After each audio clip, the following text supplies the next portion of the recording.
সত্য প্রচারে সোচ্চার। পাঁচবিবিতে 2000 অসহায় পরিবারকে কুরবানির গোশত দিলেন ছাত্রনেতা শামীম হোসেন মণ্ডল। পবিত্র ঈদুল আজহা উপলক্ষে সবার মাঝে ঈদের আনন্দ ভাগাভাগি করে নিতে জয়পুরহাটের পাঁচবিবি পৌরসভার 9টি ওয়ার্ডের 2000 গরিব অসহায় মানুষের মাঝে ঈদুল আজহার কুরবানির গোশত বিতরণ করলেন জয়পুরহাট জেলা ছাত্রদলের সাবেক সাংগঠনিক সম্পাদক, উদীয়মান তরুণ নেতা, ছাত্রনেতা শামীম হোসেন মণ্ডল। আজ রবিবার দুপুরে পাঁচবিবি পৌর কমিউনিটি সেন্টারে ছাত্রনেতা শামীম হোসেন মণ্ডলের ব্যক্তিগত উদ্যোগে পৌরসভায় বসবাসরত গরিব অসহায় মানুষের মাঝে এ গোশতগুলো বিতরণ করা হয়। এজন্য তিনি 17টি গরু কুরবানি করেছেন। এ উপলক্ষে অনুষ্ঠিত আলোচনা সভায় সভাপতিত্ব করেন ও স্বাগত বক্তব্য রাখেন গোশত বিতরণের উদ্যোক্তা, আগামী পৌরসভা নির্বাচনে মেয়র পদপ্রার্থী ছাত্রনেতা শামীম হোসেন মণ্ডল। এতে প্রধান অতিথি হিসাবে বক্তব্য রাখেন বিএনপির কেন্দ্রীয় নির্বাহী কমিটির সদস্য ও সাবেক যোগাযোগ মন্ত্রী আব্দুল আলিমের জ্যেষ্ঠ পুত্র মোহাম্মদ ফয়সল আলিম। বিশেষ অতিথির বক্তব্য রাখেন পাঁচবিবি উপজেলা বিএনপির সাবেক সভাপতি অধ্যক্ষ আব্দুল গফুর মণ্ডল। আরও উপস্থিত ছিলেন থানা বিএনপির সাবেক যুগ্ম সাধারণ সম্পাদক অধ্যক্ষ নওশাদ আলী, সাবেক দপ্তর সম্পাদক প্রভাষক সাইদুর রহমান, থানা যুবদলের সাবেক সভাপতি প্রভাষক শামসুল হুদা মণ্ডল দুলাল ও পৌর যুবদলের সিনিয়র সহসভাপতি হারুনুর রশিদ সজল সহ জেলা, উপজেলা ও ইউনিয়ন বিএনপি, যুবদল, ছাত্রদল ও স্বেচ্ছাসেবক দলের নেতাকর্মীরা। জয়পুরহাট থেকে জেলা প্রতিনিধি মোহাম্মদ দবিরুল ইসলামের report, DD channel news desk.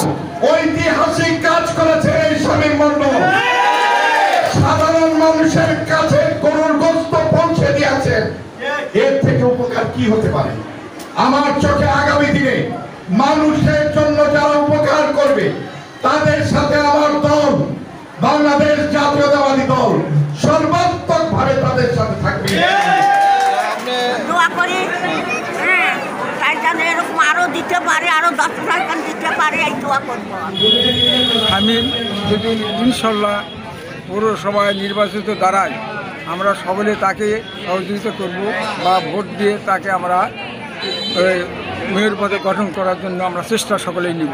অসহায় দরিদ্র মানুষ, যেসব পরিবার আর্থিক অভাবের কারণে যারা কুরবানি ঈদে, মানে আমাদের এটা মাংস খাওয়া ঈদে, যেসব পরিবার আর্থিক অনটনের কারণে যারা কুরবানি দিতে পারে না, সে সমস্ত পরিবারকে নিয়ে আমি আমার চিন্তা চেতনা যেন পৌরসভার অধিকাংশ অভাবী পরিবারকে যেন আমি মাংস দিতে পারি, তারা যেন একবেলা তাদের পরিবারের সদস্যদেরকে নিয়ে যেন ঈদের আনন্দটাই যেন ভাগাভাগি করে যেন তারা মাংস খেতে পারে, এই লক্ষ্য এবং উদ্দেশ্যে আমি আমার এই আজকের কাজটি উদ্যোগ নিয়েছি। যেহেতু আমি রাজনীতির সঙ্গে সম্পৃক্ত, বিএনপির রাজনীতি করি, বিএনপির রাজনীতির নেতৃত্ব দেই, রাজনীতি চিন্তা চেতনা থেকেই আমার এটি মানে লক্ষ্য এবং উদ্দেশ্য। সেটি হলো রাজনীতি করে যদি মানুষের পাশে যদি নাই থাকতে পারি, মানুষকে যদি সহযোগিতা নাই করতে পারি, তাহলে আমার কাছে সেই রাজনীতির কোনো সার্থকতা নেই।